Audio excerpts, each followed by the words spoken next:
So let's now review the basic implementation of a HASviolet hardware.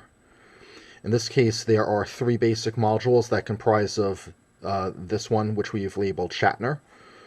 On the bottom is the power source. In this case, it's a Pi Sugar battery pack.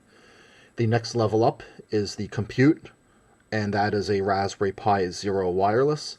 And the top layer is a communications board. In this case, it's meant for LoRa, and this is a product offered by Adafruit called a LoRa plus OLED bonnet.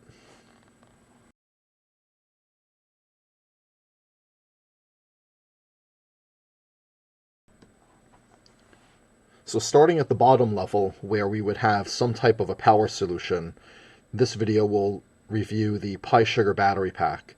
There's two versions of this open source power solution that exists. There's a 900 milliamp and a 1200 milliamp capacity battery. Some of the nice features with the Pi Sugar include a power switch, which anyone who has experimented with Raspberry Pis know is something that you have to figure out on your own. In this case, with the Pi Sugar, you simply tap this little switch once, and it'll turn it on. And if you tap it twice, it'll turn it off. The USB port to the left of the power switch is for charging the battery, and also as a power sense. If you have this connected to external USB power and that is interrupted, the Pi Sugar will automatically switch over to the built-in battery pack.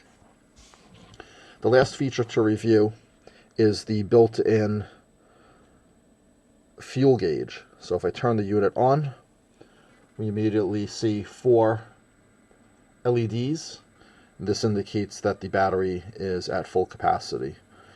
In general use cases with the HASviolet hardware, we get anywhere between 5 to 8 hours of continuous runtime using the Pi Sugar. That difference of 3 hours has to do with how frequently that the LoRa bonnet is transmitting. At a 1 second interval, we generally receive about 5 hours of continuous use. If we set that interval to 20 seconds, we easily increase the runtime of the Pi Sugar up to about 8 hours.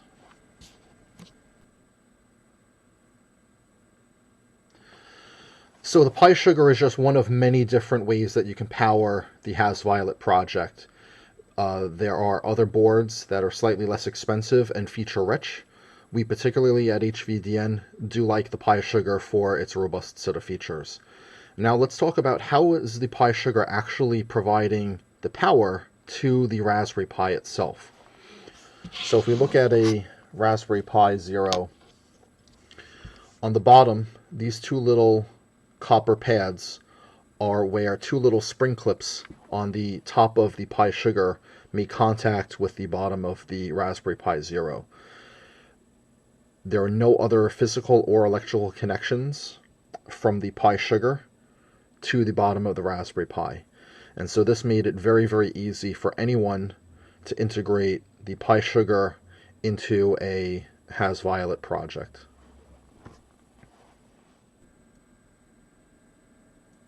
So let's have a look now at the HASviolet, but without the Adafruit communications board, which would be the top layer of the HASviolet.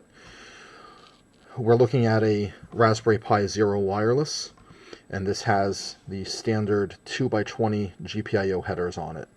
We wanted to provide a project that is easy for anyone to get started with, and we thought one of the best ways to do that is to provide an option that requires no soldering.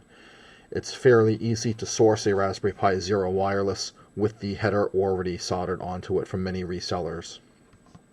The only other thing that we've done is use some standard nylon standoffs in each of the 4 corners of the Raspberry Pi itself, and this is going to provide some additional structure for when we attach the Adafruit LoRa bonnet onto the top layer. Just like that.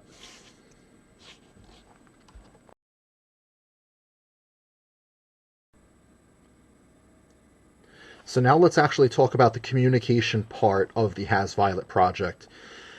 In our case, we've decided to standardize around the Adafruit radio and OLED bonnet. This allows FSK, GFSK, LoRa, and on-off keying. For HASviolet, we're only using LoRa. And this particular board allows us some interesting ways to consider further expansion. And a lot of this has to come from just the connector that they decided to use with this product. So let's take this apart and show you that.